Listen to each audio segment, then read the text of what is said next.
Maria, ele prega a palavra, o texto de Atos fala isso para nós, inclusive no próprio capítulo 8, e ele prega a palavra e muitos sinais são realizados por Filipe, à semelhança do que Pedro e João fazia em relação a sinais e maravilhas. O mesmo Filipe fazia esses mesmos sinais em Samaria, e pregando a palavra, expulsando demônios, curando enfermos. O texto diz para nós, versículos 12 e 14, que muitos creram nele, no que ele falava, e foram batizados, tanto homens como mulheres, e Samaria aceita então esse ministério da palavra, né? Depois disso, um anjo aparece para o Filipe e diz para ele, é o texto que a gente leu: vá para o sul, pela estrada deserta que desce de Jerusalém a Gaza, e tem toda essa história que nós lemos aqui. E depois de batizar o eunuco, ele segue seu caminho até Azoto, e depois chega em Cesareia, ali ele se casa, tem filhas, 4 filhas que profetizavam, capítulo 21 vai dizer isso, e possivelmente essas profecias tinham a ver com pregação, 4 pregadoras, e ele segue sempre evangelizando, e nós não sabemos como Filipe morre, mas ele é um homem de intensa atividade ministerial. Olhando para esse texto aqui, para a história de Filipe, aí eu quero tirar 3 lições muito práticas para nós aqui. A primeira delas é exatamente essa aqui: muitas perdas se transformam em ganhos. Muitas perdas, às vezes, se transformam em ganhos. Não sabemos a origem de Filipe. Alguns vão dizer que ele era mesmo de Cesareia, tanto é que quando da perseguição ele volta para a sua origem. Ele vai se estabelecer em Cesareia. A gente não sabe. O que a gente sabe é que ele tinha essas credenciais para fazer, para realizar, né, para exercer o seu ministério ali na igreja de Jerusalém. Ele faz o que ele tem de fazer, ele atende ao chamado de Deus, ele é feliz, ele está realizado, ele vê a igreja crescendo, ele vê os movimentos da igreja, vê pessoas se convertendo, vê sinais e maravilhas, e ele é um dos diáconos. A diaconia está funcionando, está tudo em ordem, está tudo bonitinho, Deus está fazendo maravilhas no meio daquele povo, né? E eu lembrei de um irmão que uma vez falou que Deus estava fazendo miséria lá, irmão. Não é exatamente isso, mas Deus estava fazendo muitas maravilhas, né? Naquele lugar, e o Filipe está feliz, né? A gente percebe isso. E o que acontece é que, de repente, né, esse crescimento da igreja, as coisas acontecendo, neste contexto se desencadeiam perseguições. É um contexto de felicidade, de um bom estabelecimento, parece que era sabe, o que os americanos chamam de Promised Land, né? A terra da promessa. Chegou aqui, se estabeleceu, glória a Deus, aleluia, estamos felizes, está tudo certo. Só que, dentro dessa felicidade toda, dentro desse contexto bom, desse contexto maravilhoso, perseguições se desencadeiam, e perseguições por parte dos próprios judeus. Os cristãos ainda vão sofrer outras perseguições por parte dos romanos, especialmente a partir de Cláudio, que expulsa os judeus de Roma, e depois Nero, que vai ser a grande perseguição, e dentre outras. Mas aqui, as perseguições se desencadeiam, e a origem são os próprios judeus. De repente, desencadeiam-se perseguições, então é necessário se adaptar. É necessário sofrer ajustes. Coisas que aparentemente são acidentais, né, pontuais, demovem Filipe de Jerusalém para outro lugar, que ele talvez já tivesse em mente, que ele ia para a sua Cesareia. E ele tem de sair então do seu lugar, da sua igreja, do seu serviço, da sua realidade, das suas alegrias, dos seus contextos, daquilo que lhe trazia muita paz no servir, no estar com os irmãos, nas celebrações de ceia, nas crianças, nos adolescentes, nos jovens, nos estrangeiros que se agregam ali. Deus está ali, e de repente existe algumas coisas que provocam, e essas coisas são perseguições, provocam um desestabelecimento.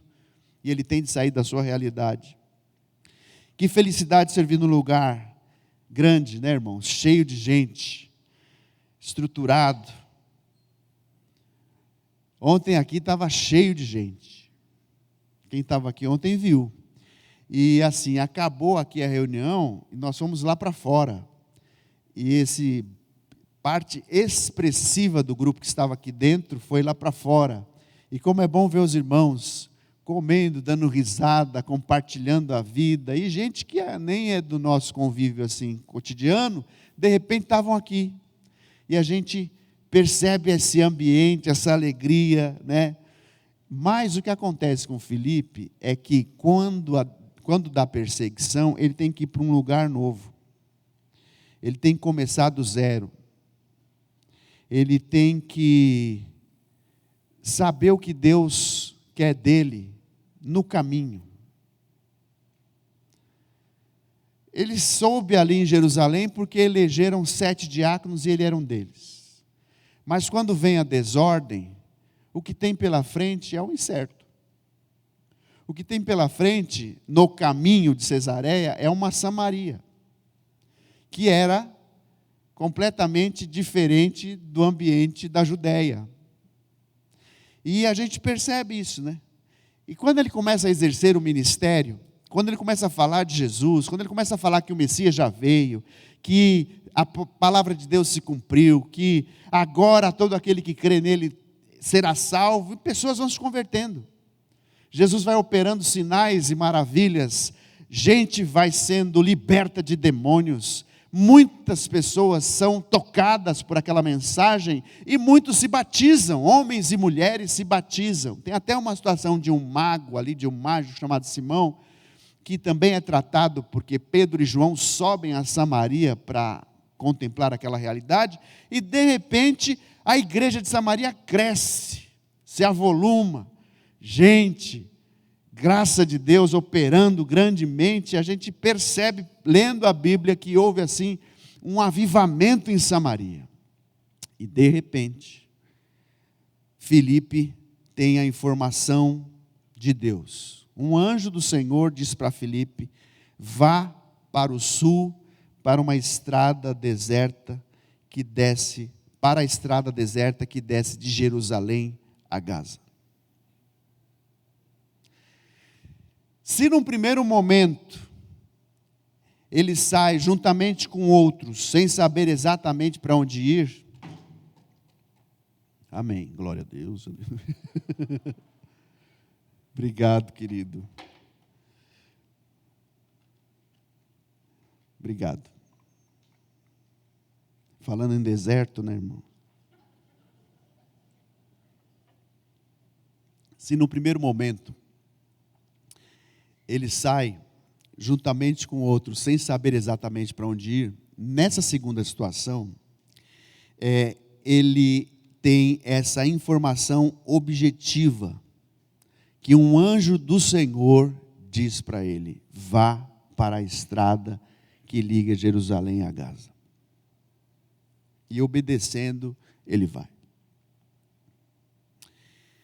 O que a gente percebe aqui é que Filipe, que está numa igreja grande, boa, foi lá colocado como diácono, daqui a pouco tem perseguição, ele tem que ir para Samaria e começa do zero, e daqui a pouco essa perseguição desencadeia-se no novo ministério ali em Samaria, e esse ministério cresce, se desenvolve, e daqui a pouco a voz de Deus fala para ele: sai daqui, vai para lá, e ele vai. O que a gente percebe aqui em Filipe, meus irmãos, é que o Filipe não podia contar muito com planejamento. E ao contrário do que alguns pregadores que insistem em dizer que Deus não tem o controle da história, quando a gente lê textos como esse, a gente ri dessas mensagens. Porque quem não tem o controle da história somos nós. É você, sou eu. Porque Deus sabe muito bem o que Ele quer da sua vida e da minha. Você pode não saber, mas Ele sabe. E este é um caso de inúmeros outros que revela exatamente isso. Que uma situação está A, depois vira B, depois vira C, e todo o planejamento, às vezes, vai por água abaixo, porque Ele é o Senhor, o Kyrios da história. Está tudo bem, está tudo sob controle, até deixar de estar, do meu ponto de vista. Só que Deus nunca perde o controle da história. Alguém pode dizer, mas era o começo da igreja, as coisas ainda estavam em formação, não havia estruturas como existem hoje, é outro mundo, é outra época, são outros contextos, são outras circunstâncias. Olhe para a sua vida. Se você tem mais de 1 ano de crente, olhe para a sua vida se você tem mais de 10 anos de crente. Veja quantas vezes Deus planejou, ou melhor, falou algumas coisas para você que você não entendeu a princípio, mas daqui a pouco aquilo foi se cumprindo e depois você achou que ia numa direção e teve de ir em outra e depois aquilo virou uma terceira coisa, porque Deus está no controle da história. Esse texto e muitos outros das Escrituras, meus irmãos, revelam que quem controla a história é o nosso Deus. Ele, na sua sabedoria e soberania, nosso Deus é soberano. Imutáveis vezes, ou melhor, soberania imutável, Ele permitiu que Estevão fosse apedrejado. Era um servo de Deus, um homem cheio do Espírito Santo, um homem que pregava, um homem que realizava sinais, alguém que servia na igreja, alguém que estava lá, talvez no verdor da sua juventude, quem sabe com seus 35, 40 anos. De repente foi apedrejado. Quem que vai entender isso? Uma pessoa que tem pelo menos mais 20 anos ou 30 para realizar grandes coisas, o soberano dos reis da terra, o Senhor decidiu que Estevão morreria apedrejado. O Tiago a mesma coisa, atravessado pela espada de Herodes. Deus decidiu na sua soberania recolher os seus servos no tempo certo, porque a partir daí outros tantos servos sairiam a campo, porque Jerusalém estava extremamente concentrada, uma concentração de sal estraga o churrasco. Tem que espalhar. E Deus, na sua soberania, permitiu a morte de Estevão. Deus, na sua soberania, permitiu a morte de Tiago. Deus, na sua soberania, permitiu que a igreja sofresse perseguições. Deus, na sua soberania, permitiu que o Filipe deixasse de ser o feliz diácono em Jerusalém e se tornasse um poderoso evangelista em Samaria. Deus, na sua soberania, conhece a sua história e sabe exatamente o momento da história em que você está, e Ele não te abandona nunca. Não pense porque parece que as coisas não estão dando certo, parece que as coisas não vão para canto nenhum, o Senhor é contigo, porque Ele escreve a história de todos nós. Então, Ele se torna um poderoso evangelista. O princípio que deve nortear a nossa vida é essa: nossa segurança está nele.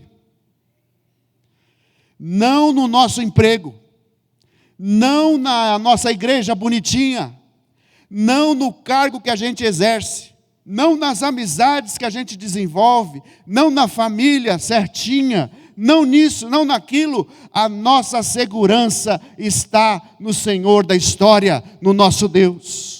Nós nunca podemos esquecer isso, meus irmãos. Planejar é muito bom, planejar é importante, gastar os limites do teu dinheiro é importante, guardar é importante, mas lembre-se, a última palavra vem de Deus.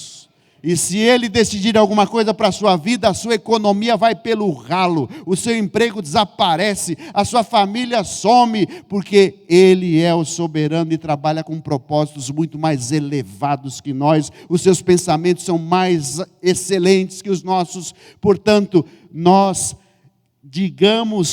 como Jó, ainda que ele nos mate, nós esperaremos nele, porque fora dele não há nenhuma possibilidade de salvação.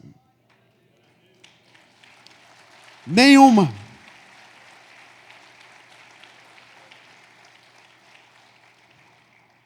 Deus estava com Filipe quando ele estava servindo feliz ali em Jerusalém. Deus estava com Filipe quando ele chorava a morte do seu companheiro de diaconia, Estevão. Deus estava com Filipe quando ele viu Tiago ser morto por Herodes. Deus estava com Filipe quando ele estava em Samaria. Deus estava com Filipe quando ele expulsava demônios, curava enfermos, realizava sinais. Mas ele também estava com Filipe naquela estrada que não tinha nada nem ninguém, porque o Senhor escreve a história de Filipe. E o Senhor que escreve a história de Filipe, escreve a história de todos que estão aqui. É Ele. É Ele. É Ele. O coração do homem pode fazer planos, mas a resposta certa vem dos lábios do Senhor. Pode e deve. Deus nos fez inteligentes. Planeje. Mas a sua vida e a minha, nosso plano vai sempre ser um plano C, D, E, F, G, H e J, porque o plano A está na mão dele. Bom, tenho só 9 minutos, mas vou pregar até 1h30. Ninguém mandou. Brincadeira. O Filipe é um personagem dessa história que a gente leu, mas o eunuco é o outro. E o eunuco mostra para mim uma coisa muito importante. A gente que ensina na igreja e em seminário, a gente sabe quem são os nossos alunos. Tem aluno que pergunta porque de fato não sabe, e tem aluno que pergunta porque quer pegar o professor. Professor, mas aquela situação assim, de cara eu já falo, eu não sei tudo. E é muito legal olhar, desculpa pelo legal, é muitos anos trabalhando com jovem, então já viu, a linguagem, às vezes, a tecla SAP muda aqui sozinha. É muito legal, muito importante olhar para esse texto, e quando eu olho para ele, eu percebo o seguinte, exatamente nessa passagem: crente não entende tudo que a Bíblia diz. A gente pode falar que o eunuco era crente, a gente percebe o seguinte, que ele chega, ele se encontra com esse eunuco. O eunuco é um temente a Deus. Temente porque ele vinha de Jerusalém e estava indo para a Etiópia, que à época era uma extensão enorme de terra na África, que atualmente seria mais ou menos o Sudão. Ele está saindo de Jerusalém porque ele foi a alguma festa judaica lá. Então, indo à festa, ele só vai à festa judaica quem é pelo menos judeu, que teme a Deus.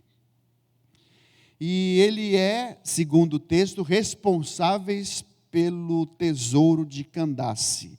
Embora Candace pareça um nome de uma pessoa, né, na realidade pode ser uma dinastia etíope, que durante muito tempo houve ali no Egito, na Etiópia, onde hoje é o Sudão, uma sociedade matriarcal de rainhas guerreiras, e ele possivelmente fosse um eunuco de uma delas. O período em que acontece o texto aqui, de 25 a 41, reinou lá a Minatóri, que era uma dessas rainhas. E então, é interessante perceber como esse eunuco que vai se converter, vai levar esse evangelho para aquele contexto, para aquela realidade. Mas, enfim, quero chamar a atenção de vocês para, além disso, o texto fala para nós que Filipe se aproxima da carruagem, e assim, não é carro de boi, como alguns sugerem, porque tinha que ir devagarinho, né? Quem é do interior sabe, que morou no campo, e carro de boi ele não chega em lugar nenhum, ele chega, mas demora. Então, alguns vão sugerir que o Filipe se aproxima, e o tipo de carro que este homem está, seria alguma coisa assim. É pouco provável. Alguém rico, do Sudão, responsável por uma grande economia da região, alguém culto, porque lê, também lida com números. Pouco provável, provavelmente seja realmente uma carruagem. Agora, a pergunta que a gente faz para o texto é como um homem comum acompanha uma carruagem a pé, percebe que o eunuco está lendo o texto, ainda que se lia em voz alta antigamente. Eu lembro meu pai lendo a Bíblia, na soleira da casa que a gente morava, Vila Maria, e eu na cozinha, ele ali no quintal, ele lendo o Evangelho, eu criança, 5 anos, ouvia, ele lia a meia voz. E então, ainda que se lesse alto, como é que alguém pode acompanhar, né? E aí, ele ainda interage com ele, percebendo que o eunuco lia um texto bíblico, pergunta se ele estava entendendo o que ele estava lendo, e os modos de ler, como eu falei, não eram iguais aos nossos, né? Podia ser uma meia voz. O que a gente supõe é que no momento em que Filipe chega, a carruagem estava de saída, e o homem já estava ali lendo. Então daria tempo de acontecer essa situação, pois que ia se movimentando lentamente até pegar a velocidade necessária, possibilitando ali aquele ambiente de interação, desse diálogo. Mas, irmãos, de fato nós não sabemos. É uma coisa assim difícil de entender como é que um homem acompanha uma carruagem e interage com a pessoa que está lendo lá dentro, como é que ele ouviu, como é que a pessoa respondeu, enfim, é difícil. Mas uma coisa que eu quero chamar a atenção de vocês é o seguinte: o fato de nós não sabermos muitas coisas, inclusive coisas bem naturais aqui que a Bíblia aponta, não tira a autoridade das Escrituras. O texto diz que o eunuco vinha de Jerusalém para adorar a Deus, numa dessas festas peregrinas. É muito provável que ele era um prosélito, um africano convertido. Era uma pessoa temente a Deus, muito similar ao caso de Lídia, vendedora de púrpura de Tiatira, Atos capítulo 16, que também temia a Deus e que foi batizada por Paulo. O texto diz que ela também era temente a Deus, assim como o eunuco. Aqui então temos que alguém que tem interesse mais sobre conhecer a Deus, que tem saindo de uma festa religiosa, ainda segue o caminho lendo um texto religioso, que é o Isaías. A gente percebe então que ele tem um coração que quer aprender. E isso fica claro na resposta que ele dá a Filipe, quando diz: como posso compreender se não há quem me explicar, quem me explique? E nesse caso, Filipe vai apresentar Jesus de Nazaré, o Messias, a esse eunuco africano, a partir do texto de Isaías, e ele vai se batizar.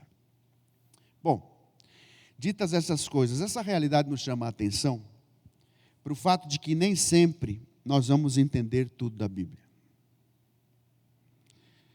Vou fazer uma parte aqui, talvez uma alegoria, uma metáfora. Nem sempre nós vamos entender tudo da Bíblia.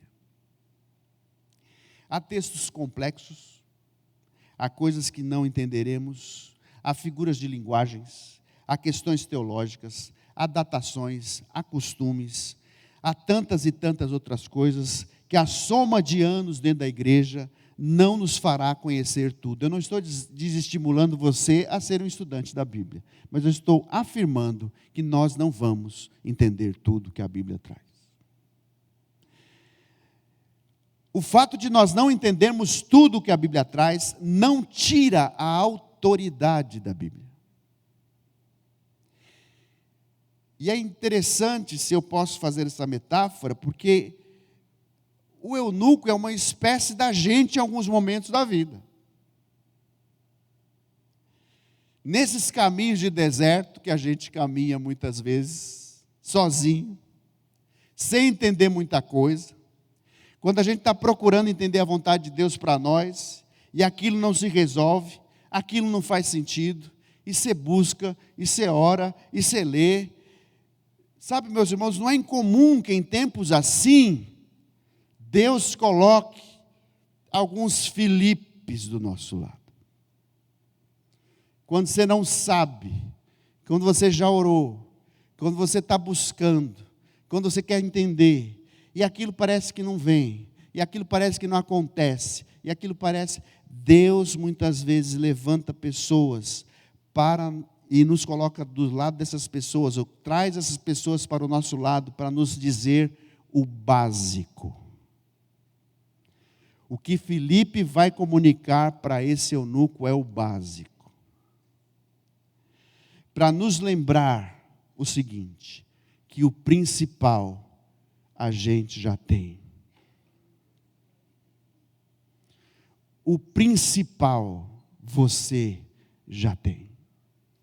Está doendo, está difícil, não sei muito bem como lidar com isso, não tenho controle sobre, leio e o texto parece árido, busco aqui, busco ali, não vejo nada. Deus levanta alguém e diz para você, o Messias já veio, você já creu nele, você já tem a vida eterna. Ande confiando que Ele está cuidando de você em cada momento da sua estrada. Deus providencia pessoas para nos ajudar a suportar a falta de compreensão do todo dessa estrada, quando estamos tateando nos escuros dessas estradas desérticas, sem saber exatamente como prosseguir. Deus levanta a Maria, o Antônio, o José, as pessoas mais simples às vezes, que a gente jamais imaginava que daquela criatura poderia vir alguma coisa. O Deus Todo-Poderoso faz com que aquela pessoa seja o bálsamo que a gente precisa. Nos ajude a transitar melhor, a passar por esse deserto de uma maneira mais confiada no Senhor. Deus faz isso, meus irmãos, para nos lembrar sempre, sempre, sempre, que o principal está resolvido. O Messias já veio. E você é uma das pessoas que tem o privilégio de ser, embora os seus contextos de dificuldade, tem o privilégio de ser uma das pessoas mais felizes da face da terra. Eu não sabia que o ser humano poderia ser tão feliz até que eu ouvi o meu nome chamar. C.S. Lewis, um grande intelectual britânico, deu aula em Oxford, em Cambridge, lidava com os textos da literatura assim, com uma facilidade, né? Claro, um acadêmico, uma cabeça extraordinária, e nunca, jamais entendeu que a religião tinha a ver com felicidade, com alegria, até que ele lendo a Bíblia, e pensando, chegou a uma conclusão: Deus é Deus. E aí ele foi surpreendido pela alegria. É o nome do livro que ele escreveu, que testemunha a sua conversão. Você, eu e muitos crentes não vão entender tudo. Mas Deus, nos momentos mais difíceis da nossa jornada, vai levantar pessoas para segurar nossa mão.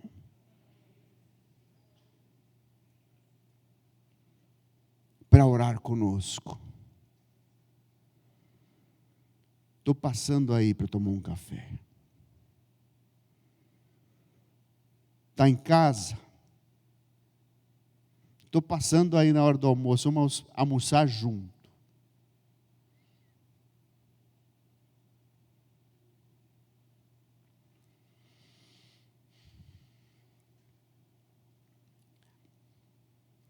Deus nunca vai te abandonar. Nunca vai te abandonar. Você vai passar tardes difíceis na solidão da sua casa, com chuva, com sol, com situações assim, assado, mas o Senhor vai providenciar alguém para sustentar a sua vida.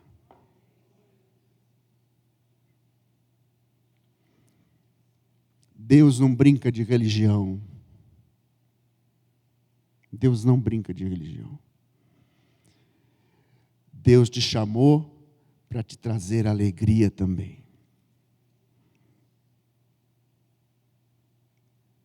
de cara, você não vai entender tudo. Estude a Bíblia, mas você não vai entender tudo. Mas uma coisa você precisa saber, o principal ele já fez. E outra coisa você precisa saber, Ele vai providenciar alguém para te ajudar nos momentos mais difíceis da sua história. Louvado seja o Senhor.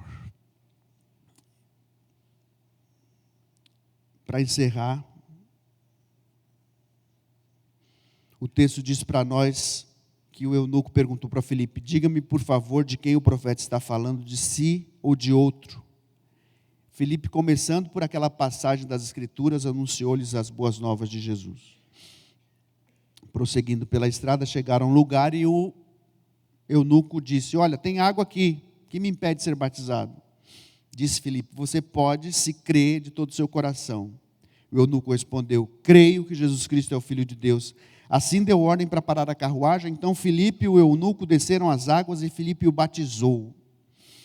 Quando existe da parte do eunuco, meus irmãos, compreensão, ele mesmo decide pelo batismo.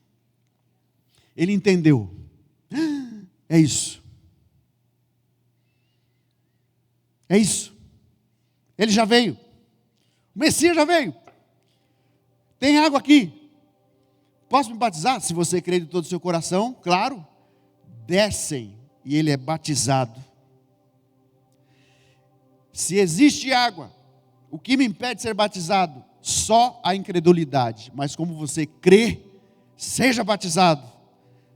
Em nome de Jesus. O que está implicado aqui é que o Evangelho é prático. Não está só no mundo das confabulações, das ideias, dos sofismas que Paulo fala, dessas elucubrações, que palavra feia, né? Essa coisa do pensamento. O Evangelho, ele é prático. O Evangelho é prático. Noutras palavras, viva em conformidade com a palavra de Deus para ser feliz de verdade. Você quer ser feliz de verdade? Alinhe, harmonize a sua vida com o que a palavra de Deus diz. A palavra de Deus não passa. Muitos pregadores estão dizendo que ela é seletiva, ela só funciona em uma parte ou em outra. Outras tantos estão dizendo que Deus não tem controle de nada. Não. Você e eu sabemos, a palavra de Deus é eterna. E ela vai do Gênesis a Malaquias, ela vai do Mateus até o Apocalipse, e não há uma vírgula dela que caia por terra, porque para sempre, Senhor, está firmada a sua palavra no céu, diz o texto sagrado. A palavra de Deus não passa. Firme a sua vida nessa palavra.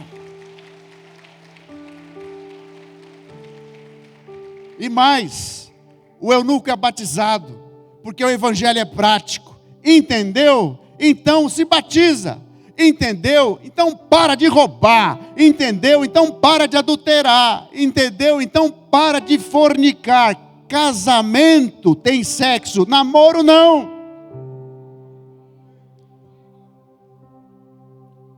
Entendeu?